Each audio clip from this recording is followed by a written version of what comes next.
हम इसमें सेट सी के बारे में देखेंगे, जिसमें से पहला क्वेश्चन है सूची 1 से सूची 2 को जोड़िए। तो इसका सही आंसर हो जाएगा ऑप्शन ए। इसमें स्मृति स्तर का हो जाएगा हर्बर्ट, बोध स्तर का हो जाएगा मोरिसन और चिंतन स्तर का हो जाएगा हंट। अगला क्वेश्चन है नीचे शिक्षार्थियों की कुछ विशेषताएं सूचीबद्ध है, उन विशेषताओं की पहचान करें जो प्रभावी शिक्षण में मदद करते हैं। शिक्षक के प्रति शिक्षार्थी का सम्मान, शिक्षार्थी की मानसिक स्तर की क्षमता, शिक्षार्थी के पिछले अनुभव, संबंध के प्रति शिक्षार्थी की रुचि का स्तर, शिक्षार्थी के पारस्परिक संबंध का स्तर, समाज के बारे में शिक्षार्थी का सही दृष्टिकोण। तो इसका सही आंसर हो जाएगा ऑप्शन डी। कथन दूसरा, तीसरा, चौथा और छठवां सही है। अगला क्वेश्चन है चूंकि सीखना निरंतर एक शिक्षक को बेहतर पढ़ाने के लिए छात्रों के दिमाग बुद्धि स्तर के अनुसार पढ़ाना शुरू करना चाहिए, इसे कहा जाता है। ऑप्शन ए अस्पष्टता का सिद्धांत, एसोसिएशन का सिद्धांत, सक्रिय प्रक्रिया का सिद्धांत, एकाधिक एक्सपोजर का सिद्धांत। तो इसका सही आंसर हो जाएगा ऑप्शन सी, सक्रिय प्रक्रिया का सिद्धांत। अगला क्वेश्चन है नीचे दिए गए दावा ए और कारण आर के लिए सही विकल्प चुनिए। जिसमें दावा है कि रचनात्मक शिक्षा सीखने की प्रक्रिया को तेज करता है तथा इसका कारण है योगात्मक मूल्यांकन के विपरीत रचनात्मक मूल्यांकन अत्यधिक विश्वसनीय है। नीचे दिए गए विकल्पों में सही उत्तर चुनिए। ऑप्शन ए दोनों दावा ए और कारण आर सही है, कारण आर दावा ए का सही स्पष्टीकरण है। ऑप्शन बी दावा ए और कारण आर दोनों सही है लेकिन आर दावा ए का सही स्पष्टीकरण नहीं है। ऑप्शन सी दावा ए सही है लेकिन कारण आर गलत है। अगला है दावा ए गलत है लेकिन कारण आर सही है। तो इसका सही आंसर हो जाएगा ऑप्शन सी, दावा ए सही है लेकिन कारण आर गलत है।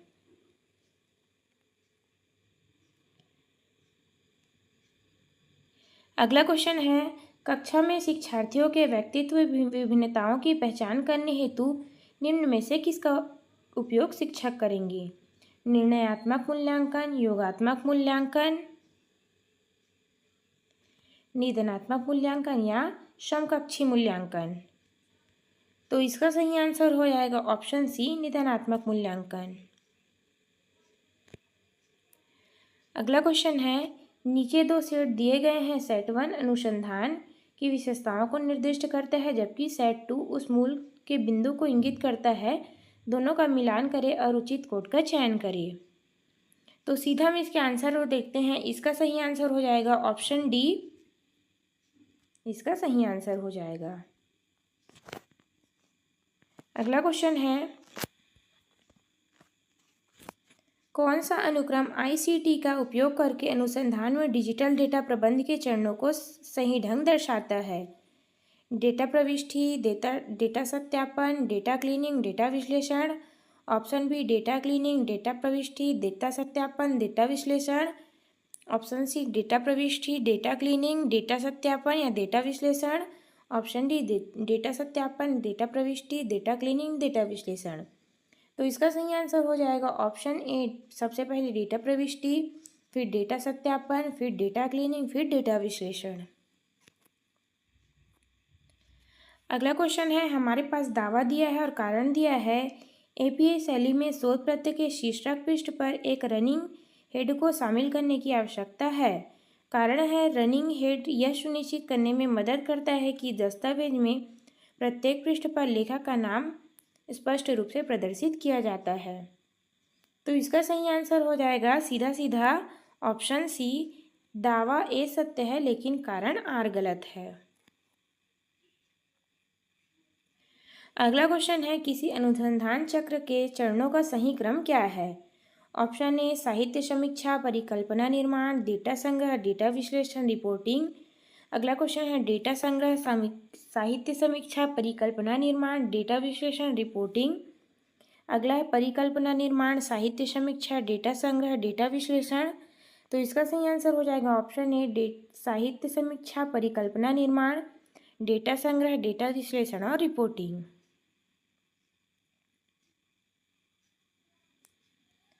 अगला क्वेश्चन है, लेख लेखन के निम्नलिखित चरणों में से सही क्रम को व्यवस्थित करें।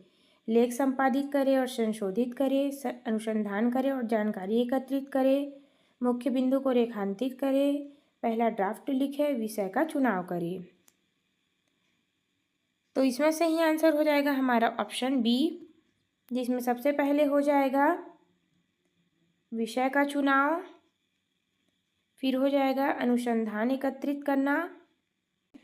इस वीडियो में हम आपको हिंदी और इंग्लिश के कुछ आंसर की बताएंगे, जिसमें हिंदी का एक पैसेज दिया गया है और इसी से रिलेटेड ही कुछ क्वेश्चन पूछे जाते हैं। जिसमें से पहला क्वेश्चन है, शिक्षा शास्त्री प्रारंभिक शिक्षा के लिए मातृभाषा को सर्वाधिक उपयुक्त माध्यम मानते हैं कि अन्य भाषा कठिन होती है, अन्य भाषा निकृष्ट होती है, मातृभाषा में संज्ञानात्मक क्षमता का विकास होता है, या ऑप्शन डी, अन्य भाषा के शिक्षक नहीं मिलते हैं। तो इसका सही आंसर हो जाएगा ऑप्शन सी, मातृभाषा में संज्ञानात्मक क्षमता का विकास होता है। अगला क्वेश्चन है, अनुवाद भिन्न भिन्न भाषाओं में निहित जिस समानता से संभव होता है वह है शब्दगत, रूपगत, शैलीगत, अर्थगत। तो इसका सही आंसर हो जाएगा ऑप्शन डी, अर्थगत। अगला क्वेश्चन है, भाषाओं में समानता का तात्पर्य है शब्दगत, रूपगत, अर्थगत, क्षेत्रगत। तो इसका सही आंसर हो जाएगा ऑप्शन ए, शब्दगत। अगला क्वेश्चन है, प्रत्येक भाषा में विश्व दृष्टि का तात्पर्य है समूचे विश्व का ज्ञान, विश्व को देखने का नजरिया, व्यापक दृष्टि, संकीर्ण दृष्टि। तो इसका सही आंसर हो जाएगा ऑप्शन बी, विश्व को देखने का नजरिया। अगला क्वेश्चन है, संज्ञानात्मक क्षमता से अभिप्राय है पढ़ने की क्षमता, लिखने की क्षमता, बोलने की क्षमता या जानने पहचानने की क्षमता। तो इसका सही आंसर हो जाएगा ऑप्शन डी, जानने पहचानने की क्षमता। इंग्लिश के आंसर हम सीधा देखते हैं। इसमें से 16वां का आंसर हो जाएगा ऑप्शन सी, जो कि है आपका upward communication occur for less frequently. अगला क्वेश्चन है, 16वां का इसमें आंसर हो जाएगा ऑप्शन सी।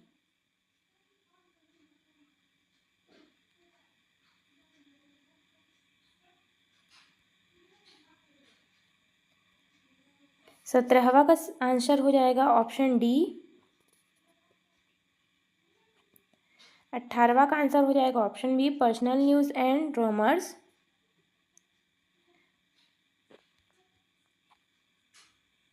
इसी प्रकार 20वां का सही आंसर हो जाएगा ऑप्शन डी। क्रमशः x का प्रतिशत, x का 8% 0.04 तथा y का 8% 0.004 है, तो x और y का मान क्या होगा? ऑप्शन एक हो जाएगा 0.5, ऑप्शन बी हो जाएगा 0.05, ऑप्शन सी हो जाएगा 0.005 या ऑप्शन डी हो जाएगा 0.0005। तो इसका सही आंसर हो जाएगा ऑप्शन सी, पहला और दूसरा दोनों, क्योंकि इसमें दोनों आंसर आ सकता है। अगला क्वेश्चन है, प्रश्नवाचक के निशान पर स्थान पर आने वाले अंक ज्ञात कीजिए। तो इसका सही आंसर हो जाएगा ऑप्शन बी, 43। अगला क्वेश्चन है, एक कुर्सी को 400 रुपये में बेचने पर विक्रेता को 20% की हानि हुई। उसी कुर्सी की वास्तविक लागत क्या है और कितने रुपए में बेचने पर विक्रेता को 8% का लाभ होगा? 480 रुपये, 500 रुपये, 540 रुपये या 518 रुपये। तो इसका सही आंसर हो जाएगा ऑप्शन सी, 540 रुपये।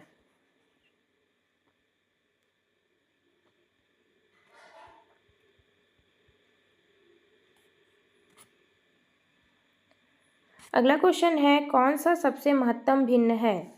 तो इसका सही आंसर हो जाएगा ऑप्शन डी, 19/23।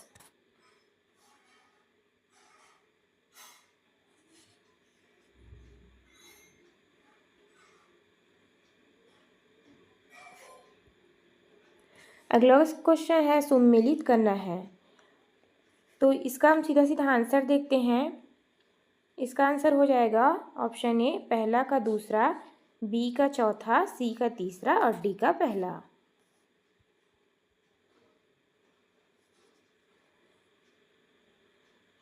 अगला क्वेश्चन है निम्नलिखित उत्तरों के सेट पर प्रश्नवाचक के चिन्ह पर ऐसा उपयुक्त चित्र चयनित कीजिए जिसमें चित्र 1, 2, 3 और 4 क्रमशः एक श्रेणी निर्मित कर सके।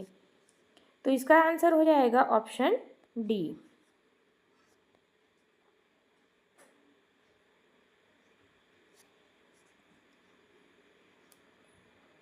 अगला क्वेश्चन है कथन दिया है सभी राजनीतिज्ञ ईमानदार होते हैं, सभी ईमानदार निष्पक्ष होते हैं। निष्कर्ष है कुछ ईमानदार राजनीतिज्ञ हैं, कोई भी ईमानदार राजनीतिज्ञ नहीं है।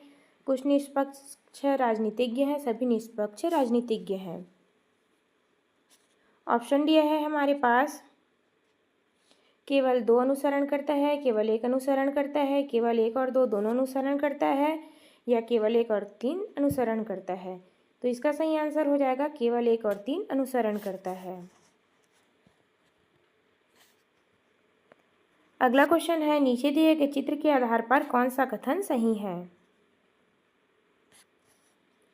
ए और बी तीनों आकृति सही है, ई ए बी सी तीनों आकृति में है, बी और जी तीनों आकृति में है, ए डी बी सी तीनों आकृति में है। तो इसका सही आंसर हो जाएगा ऑप्शन सी बी और जी तीनों आकृति में है।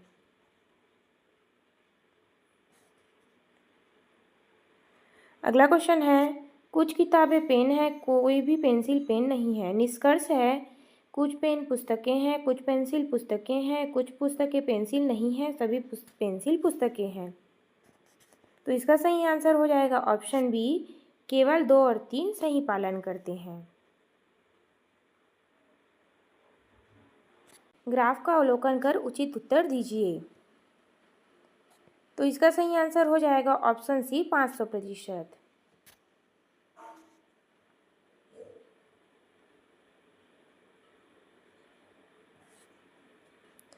अगला क्वेश्चन है जिसमें हमको फिर से एक ग्राफ दिया गया है और क्वेश्चन दिया गया है इसमें पिछले वर्ष की तुलना में प्रतिशत के संदर्भ में वर्ष बिक्री कारोबार के अधिकतम वृद्धि हुई। तो इसका सही आंसर हो जाएगा ऑप्शन बी 2016 में। इसमें कुछ दृष्टिबाधित छात्रों के लिए भी क्वेश्चन दिया गया है जिसमें से इसका सही आंसर हो जाएगा ऑप्शन बी 35:26।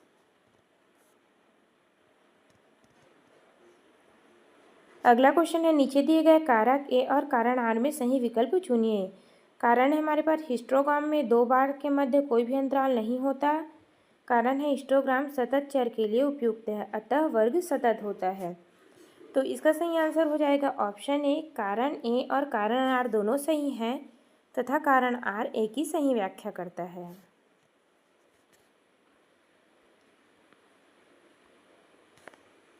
अगला क्वेश्चन है ग्राफ का अवलोकन करना है कितने वर्ष में औसत से अधिक वृद्धि देखी गई है। 2 वर्ष में, 3 वर्ष में, 1 वर्ष में, 4 वर्ष में। तो इसका सही आंसर हो जाएगा ऑप्शन ए 2 वर्ष में।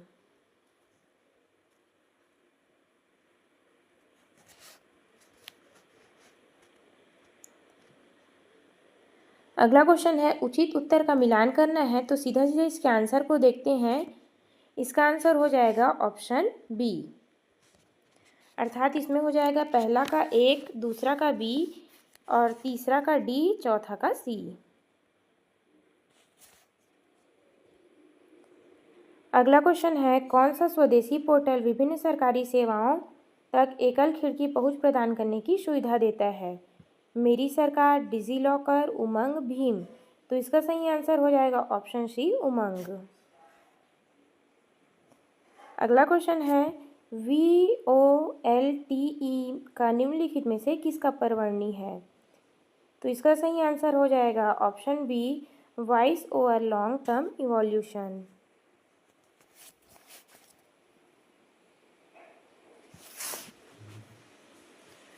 अगला क्वेश्चन है सुरक्षित लेन देन के लिए ई गवर्नेंस साधारणतः किस तकनीक का उपयोग करते हैं। ब्लॉकचेन, सोशल मीडिया, कृत्रिम बुद्धिमत्ता, आभासी वास्तविकता।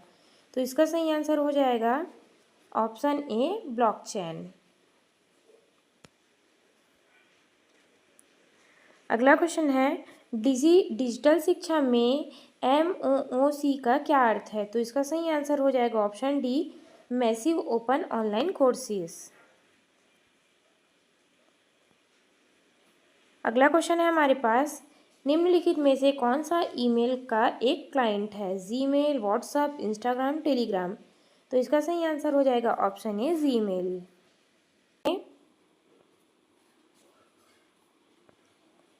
नीचे दो कथन दिए गए हैं।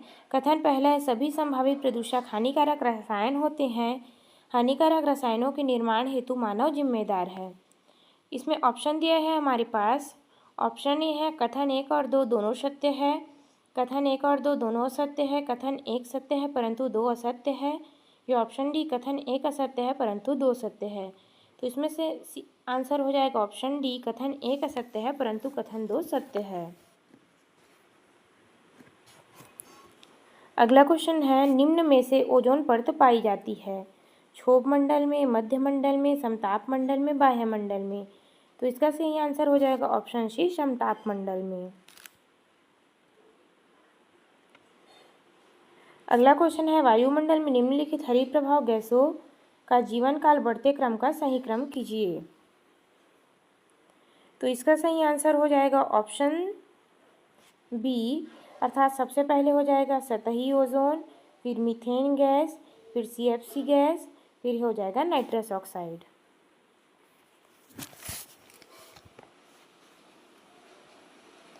अगला क्वेश्चन है, पर्यावरण संरक्षण के उद्देश्य से निम्न में से किसमें दीर्घकालिक निम्न उत्सर्जन का प्रस्ताव अक्टूबर 2020 में पारित किया गया था?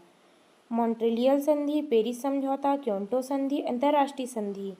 तो इसका सही आंसर हो जाएगा ऑप्शन बी, पेरिस समझौता।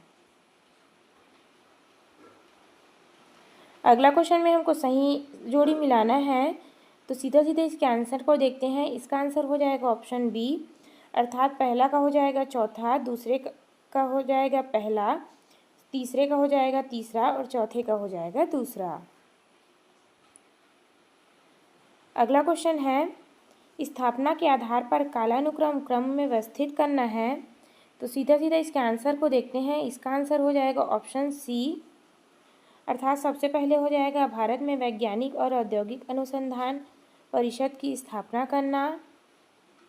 फिर हो जाएगा भारत प्रौद्योगिकी संस्था खड़गपुर की स्थापना। उसके बाद है अखिल भारतीय आयुर्विज्ञान संस्थान नई दिल्ली की स्थापना। फिर सबसे अंतिम में है भारतीय प्रबंध स्थापना और अहमदाबाद की स्थापना।